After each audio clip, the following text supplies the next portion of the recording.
slow growth is a much more meaningful approach. It reminds you that I'm not doing this for the results. I'm doing this because I have a voice and I want to express myself. And I think that I can help somebody. Good things take time. And that's what makes those things so good. Because there's love and energy and couldn't think of a third word. There's a lot of love and energy that goes into it. And on my last video, I sort of talked about how, flashy object syndrome can wave the bait in front of our faces and we can easily become distracted. And I think it's really important to be mindful of those moments when you feel yourself getting distracted, because we all know what we really want out of life. We all really know what it is that feeds us purpose, passion, and fulfillment, joy, positive things, right? And it's important that we nurture those things and we keep those things top of mind. For me personally, that's YouTube. I notice that I am most myself. I am most fulfilled when I'm creating YouTube content. And although it has been a slow growth journey, it has taught me so much, which is actually the topic of this video. I think there is nothing wrong with slow growth. In fact, I'd prefer it. And here's why. If I were to start YouTube, let's say that everything just went bananas, right? I started YouTube in 2020, right after the pandemic, or basically right when it happened. Whenever I started, I had no clue what the fuck I was doing. Don't think I had a fucking clue, man. He was just pressing record and just seeing what the fuck happened. But I'm so glad I did. I'm so glad that I just got messy, because had I made my first couple videos and just fucking went viral, and let's say overnight I got 1 million followers or subscribers, whatever, people were loving the content and begging for more. Like, let's just say everything went perfectly fine. Well, here's what could have happened. I might have developed a big ego. I might have developed these high expectations for every single little video that came out. And if they didn't meet those expectations, self-destruction. What else could have happened? I probably would have, let's just think about this. When some of the most famous people have gone down very dark paths because of all of this fame, this success, getting to points full of greed, slow growth is a much more meaningful approach. It reminds you that I'm not doing this for the results. I'm doing this because I have a voice and I want to express myself. And I think that I can help somebody. So whatever it is that you are working on right now, whatever it is, business, content, fitness, transforming yourself in some sort of way, I think the more that you can get comfortable with the idea of slow growth, the more progress you'll make over the course of your lifetime. Isn't that paradoxical? What is the saying? It's not early bird eats the worm. It's the one about slow turtle wins the race. What am I thinking? I say this all the time and I cannot remember what it is. Slow but steady wins the race. God. That's what I was trying to say. Slow but steady wins the race. That's why consistency is so important. So it's not about just having this super fantastic idea in order to create a piece of content in order for you to pick up the camera. It's a matter of showing up every Monday, writing the script for whatever your idea is, and sticking with the practice. I think that is such a more meaningful approach that if you were to wake up with 1 million followers the next day, it might rob you of that. So that's my point. I'm grateful for the slow growth because it helps me reflect on me. It helps me reflect on how I can still grow. And if I woke up with 1 million followers, I might think to myself, I made it. I don't have more room to grow, even though, that's just a silly thought. but that might happen, you know? And be grateful of the fact that you post another video and you only get 10 views. Be grateful, because something happened within you going through that process of making that video that is going to make a huge difference in your entire lifetime. It's almost like planting seeds for your future. Every single video that you create, or every single project you create, or every single time you step into that gym, you are planting a seed for your future. And the more seeds that you plant, the more you guarantee your success. That is the only way it can work. We can get lucky with this one plant that just magic happens, right? That's totally possible. We can also call that luck. But again, there's just so much more meaning with the process, not being attached to results, being able to just show up and express yourself regardless. Because results are great and all anyways. Like, let's say you do get 1 million views or 1 million subs, whatever. That would be awesome. Like, I'm not hating on that. I think that would be really cool. But us being human, we're all prone to these different habitual behaviors that have happened to people we look up to. Like I remember hearing a lot about Mac Miller struggling a lot and resorting to drugs to numb the pain. And it's understandable. Like, I think one of the scariest places to be is to feel like you don't have more room to grow. And so when I realize that this is going to be a slow growth journey, I fucking love that.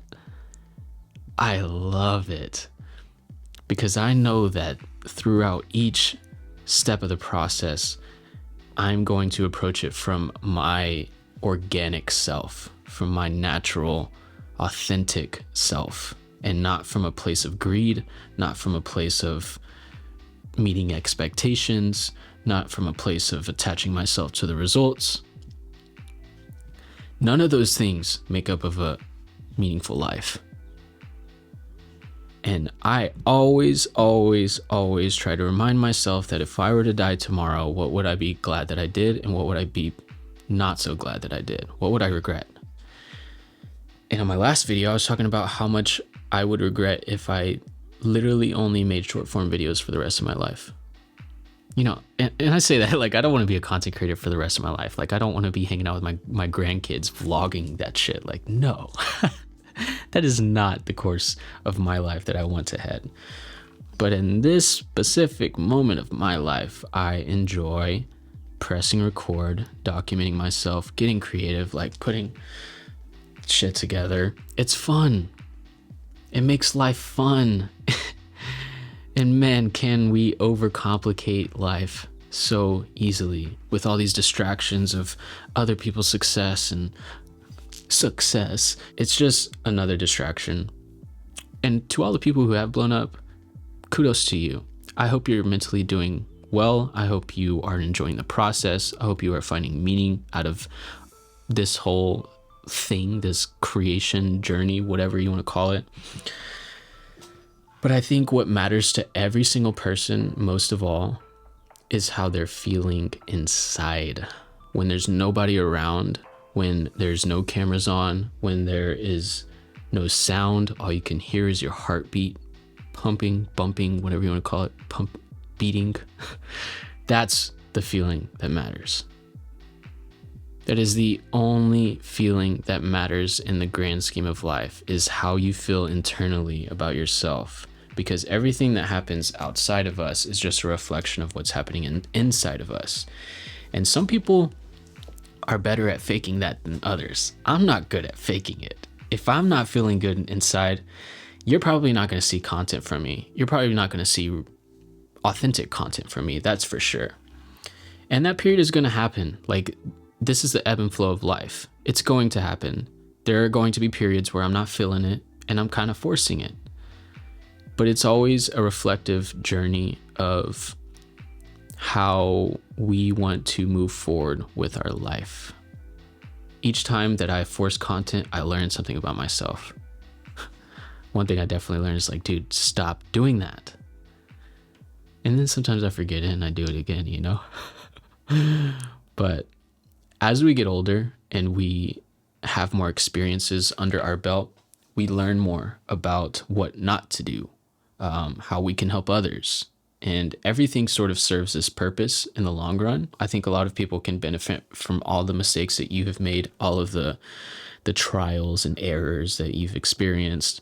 You know, we can all help each other. And I think that's the true power of content.